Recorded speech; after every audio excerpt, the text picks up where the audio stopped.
Assalamualaikum Adab. I am Dr. Nizamuddin Qasmi.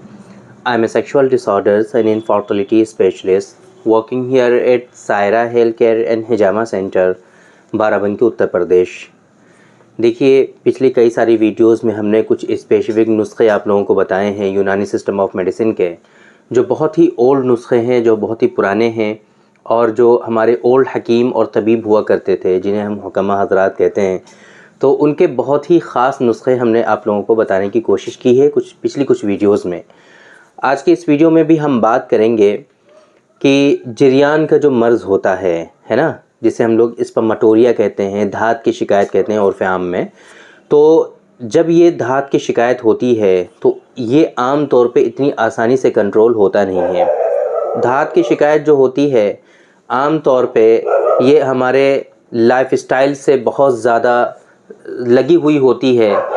एक मरतबा हम मेडिसिन खाते हैं धात की शिकायत के लिए तो उसमें आराम हो जाता है, लेकिन जैसे ही लाइफस्टाइल मॉडिफिकेशन होता है, जैसे ही फिर हमारी रहने सहने के तरीक़े में चेंजेस आते हैं, खाने पीने में गड़बड़ी हम करते हैं, फिर से धात की शिकायत लोगों के अंदर हो जाती है। आम तौर पे ऐसा होता है कि पेशेंट ये कंप्लेन करते हैं कि थोड़े दिन हमने धात के लिए मेडिसिन खाई और थोड़े दिन हमको आराम भी हो गया, लेकिन फिर से हमको धात की शिकायत होने लगी, कंप्लीट हमको ट्रीटमेंट नहीं मिल पा रहा है। तो उसके पीछे का रीज़न भी यही होता है कि जो असल कोज़ और सबब होता है ट्रीटमेंट का, उस पर बहुत ज़्यादा फोकस नहीं किया जाता है और सीधे धात को कंट्रोल करने के लिए जो दवाएं होती हैं, जैसे कि जरियानी है ना, कुर्स जरियान है, माजून जरियान ख़ास है, इस तरह की जो दवाएं होती हैं वो उनको पेशेंट को दी जाती हैं, जिससे वक्ती तौर पे जरियान में ख़ास तौर से फ़ायदा देखने को मिलता है। लेकिन जब मेडिसिन छोड़ दी जाती हैं और उसके अलावा फिर लाइफस्टाइल में चेंजेस होते हैं, आदमी कुछ भी उल्टा सीधा खाने लगता है, तो फिर से उसके अंदर जरियान की शिकायत होने लगती है। तो ये एक आम सी बात है। तो अब ऐसी कंडीशन में क्या करना चाहिए? तो ट्रीटमेंट का तरीक़ा तो सही वही है जो हमने आप लोगों को बताया है, पहले भी आप लोगों से कई मरतबा डिस्कस किया हुआ है, वो हम रिपीट नहीं करेंगे।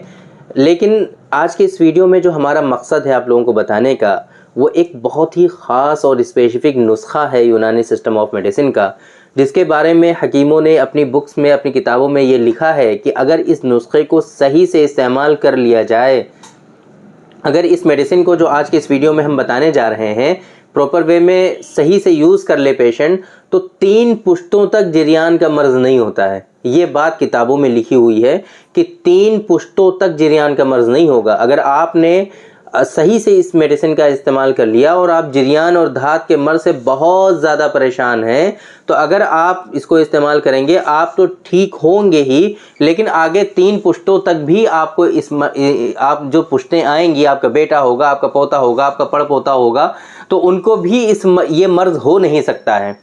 ये इतना इफ़ेक्टिव नुस्खा है आज के इस वीडियो में जो हम बताने जा रहे हैं।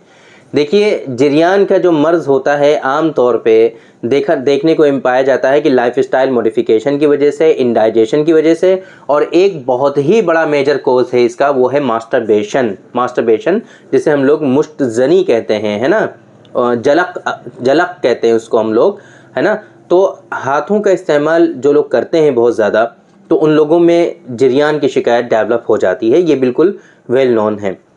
देखिए, अभी रिसेंटली एक फ़ीमेल पेशेंट ने हमसे कंसल्ट किया था और उसकी बातें सुन करके हमें भी बड़ा अफ़सोस हुआ।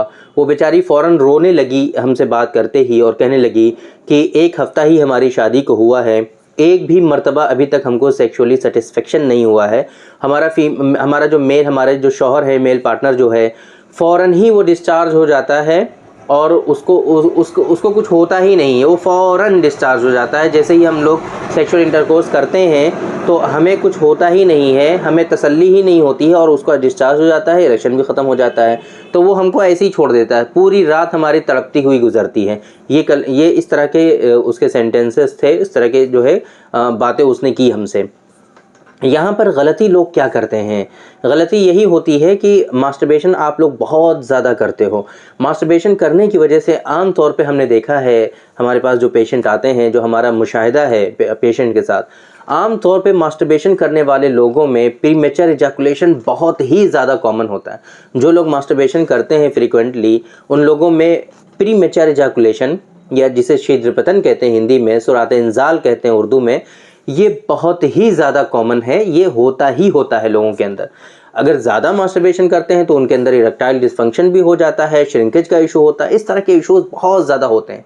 तो अब ऐसी सूरत में हमने उसको बताया कि आप लोगों को थोड़ा सा गैप करना चाहिए, आप लोगों को थोड़ा सा वेट करना चाहिए, क्योंकि जब इस तरह की कंडीशन होती है तो आपस में ही चिड़चिड़ापन आ जाता है, आपस में एक दूसरे के लिए नफ़रत होने लगती है और उसको लगता है कि हमारा हस्बैंड जो है, हमारा जो पति है वो किसी लायक है ही नहीं, हमारे मियाँ साहब तो बेकार हैं।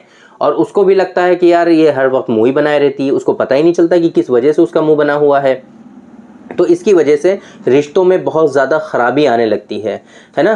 तो अब ऐसी कंडीशन में क्या करना है कि आप लोगों को फ़र्स्ट ऑफ़ ऑल इस चीज़ में गैप देना है, कम से कम 10-15 दिनों का आपको सेक्सुअल इंटरकोर्स करना ही नहीं, ज़बरदस्ती नहीं करनी है ना। ऐसी सूरत में होता क्या है, मेल पार्टनर को भी लॉस ऑफ लिबिडो हो जाता है, ख्वाहिशात में बिल्कुल कमी हो जाती है, उसका मन भी नहीं करता है। अब जो जाहिर सी बात है बीवी की तरफ से ज़बरदस्ती होगी कि नहीं सेक्सुअल इंटरकोर्स होना है, तो फिर क्या होगा कि अब उसके अंदर बहुत ज़्यादा परेशानियां आएंगी, फिर ज़बरदस्ती वो करेगा।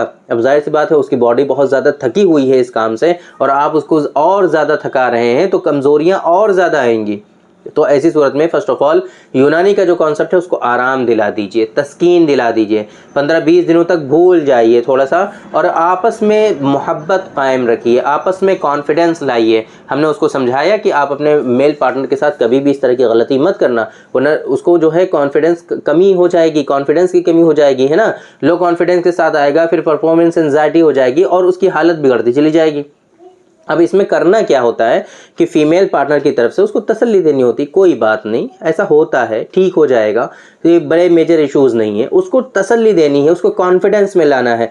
धीरे धीरे धीरे धीरे करके जब इस तरह के इश्यूज़ होते हैं तो ये कॉन्फिडेंस जब उसको बहुत ज़्यादा हो जाता है तो फिर ज़ाहिर सी बात है विल पावर आपकी अच्छी होनी चाहिए, बॉडी में जो कमियां हैं उनका प्रॉपर इलाज होना चाहिए और आपका विल पावर जो है वो बहुत अच्छा होना चाहिए, कॉन्फिडेंस आपके अंदर भरपूर होना चाहिए, तो फिर इस तरह के इश्यूज़ नहीं आएंगे।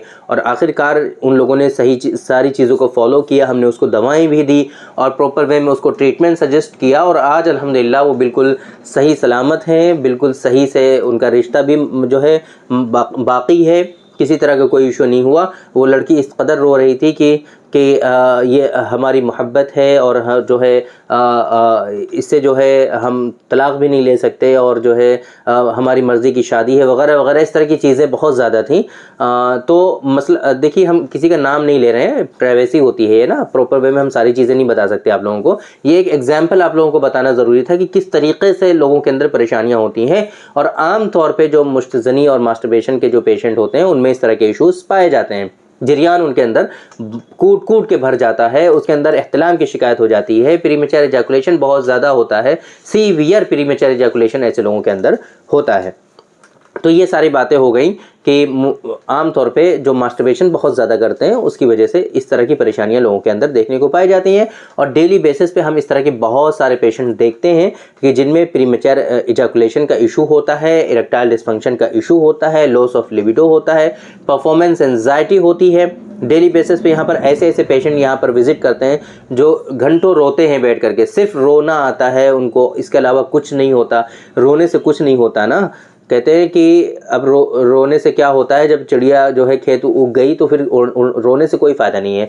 अब जो उसके लिए आप कदम कर सकते हो, जो उसके लिए ट्रीटमेंट कर सकते हो, उसको फॉलो करना है, बस इंशाल्लाह ये सारी चीज़ें ठीक हो जाती हैं। ये मेजर इश्यूज़ है ही नहीं, परेशानी ये है कि आप लोग सही से इलाज नहीं करते हो, बस ये परेशानी है। अगर प्रॉपर वे में ट्रीटमेंट को आप फॉलो करें, हमारे पास अल्हम्दुलिल्लाह बहुत सारे पेशेंट ऐसे हैं जिनको 2-3 महीनों में कंप्लीट आराम हो जाता है। बहुत ज़्यादा नाइटफॉल से परेशान लोग, बहुत ज़्यादा जो है उनको सीमेंट की क्वालिटी बहुत ज़्यादा ख़राब, उनको इरेक्शन नहीं होता है, सब कुछ सारी परेशानियां हैं उनके अंदर, लेकिन 2-3 महीने जब ट्रीटमेंट चलता है उनका बिल्कुल नॉर्मल हो जाते हैं। 3 महीनों के बाद फिर कहते हैं डॉक्टर साहब मुझे अब कोई परेशानी नहीं है, अल्हम्दुलिल्लाह बहुत अच्छा फील हो रहा है। और पहले की कंडीशन डेली बेसिस पे नाइटफॉल, इतने ज़्यादा नाइटफॉल होते थे उनको कि डेली बेसिस पे 2-2 3-3 मरतबा नाइटफॉल हो जाते थे, लेकिन 3 महीने के ही ट्रीटमेंट में अल्हम्दुलिल्लाह नाइटफॉल भी उनका बिल्कुल नॉर्मल होने लगा। महीने में 1-2 मरतबा नाइटफॉल हो जाए तो कोई बात नहीं होती, नाइटफॉल भी नॉर्मल होने लगा, उनके अंदर एनर्जी स्टेमिना भी आने लगी बिल्कुल ठीक हो गए वो। तो ये सही से ट्रीटमेंट आप फॉलो करेंगे तो इंशाल्लाह बिल्कुल ठीक हो जाएंगे। अब आते हैं हम अपने नुस्खे की तरफ कि जिसके बारे में हुक्मा ने ये लिखा है कि अगर सही से आप इसका इलाज कर लेंगे, इस नुस्खे को यूज़ कर लेंगे, तो आपके 3 पुश्तों तक, 3 पीढ़ियों तक जिरियान का मर्ज़ नहीं होगा। ये नुस्खा है आम के फूलों का। आम का जो दरख्त होता है उस पे ज़ाहिर सी बात है कि फल आने से पहले उसके बौर आते हैं, उसको बौर कहते हैं हम लोग, है ना। उसके फूल आते हैं। आम के फूल जो होते हैं उनको आपको कलेक्ट करना है, आम के फूलों को खुश्क करना है, साए में खुश्क करना है, अंदर रख दीजिए, सूख जाएंगे वो। जब वो सूख जाएं तो तब उनको कूटना है, पीसना है, छानना है, उनका पाउडर बना लेना है। 5 ग्राम आम के फूल का पाउडर आपको इस्तेमाल करना है लस्सी के साथ। अगर लस्सी का मौसम है तो लस्सी के साथ इस्तेमाल कराइए, और अगर लस्सी का मौसम नहीं है तो आप इसको पानी के साथ भी इस्तेमाल करा सकते हैं। तो लस्सी या पानी के साथ इसको इस्तेमाल कराना है। थोड़े दिनों तक आप इसको इस्तेमाल करा लेंगे इंशाल्लाह सही से, तो फिर ये जिरियान का जो मर्ज़ है, धात का जो मर्ज़ है, ये आपका हमेशा के लिए क्योर हो जाएगा, ये ठीक हो जाएगा। और 3 पुश्तों तक, जैसा कि हुक्मा ने अपनी किताबों में लिखा है कि 3 पीढ़ियों और 3 पुश्तों तक ये जिरियान का मर्ज़ नहीं होगा ऐसे मरीज़ को। तो फिर ये बहुत इंपॉर्टेंट है, आप इसका इस्तेमाल कर सकते हैं।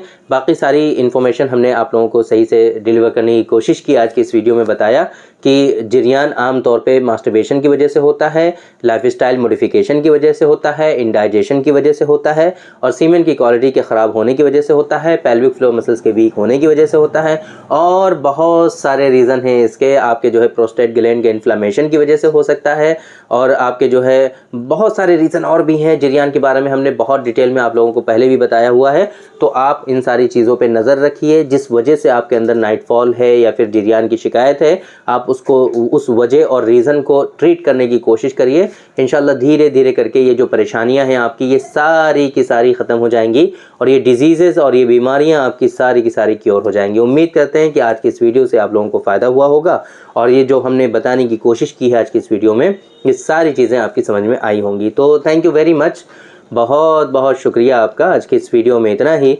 इंशाल्लाह कल फिर मुलाकात होगी आपसे एक दूसरी वीडियो में, हम डिस्कस करेंगे आपसे एक दूसरे टॉपिक पर। तब तक के लिए आप हमें इजाज़त दीजिए। अस्सलाम वालेकुम।